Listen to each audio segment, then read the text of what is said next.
In today's video, I'm going to teach you how to connect TeamViewer in mobile. First, make sure you have the TeamViewer app on your phone and the TeamViewer application on the computer that will help you.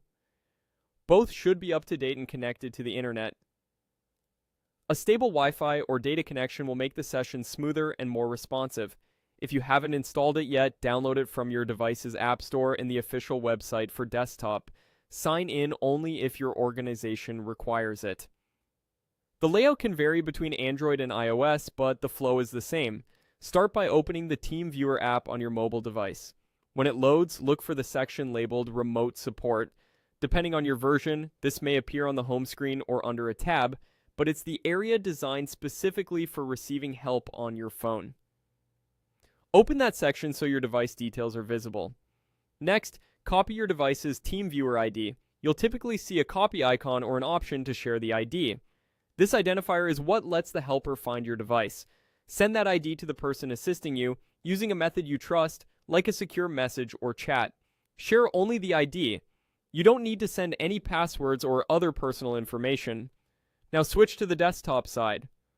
On the computer, open TeamViewer and click Remote Support in the left-hand panel. This puts the desktop app into the right mode for connecting to a mobile device. In the remote support area, there will be a text box for entering the partner ID.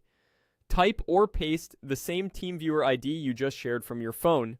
Double check the digits so there are no typos. Finally, click Connect.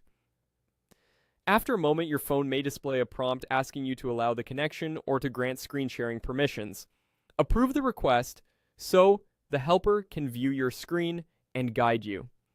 If your device asks for additional accessibility permissions to enable remote control, follow the on-screen instructions. You can turn these off later when you're done. That's the entire flow. If the connection doesn't start, verify that both devices are online, the ID matches exactly, and no VPN or firewall is blocking TeamViewer. Keeping your phone charger plugged in will also prevent the session from dropping. When the support session is complete, simply close TeamViewer on both devices. You've now connected TeamViewer on mobile and are ready for secure, efficient remote support.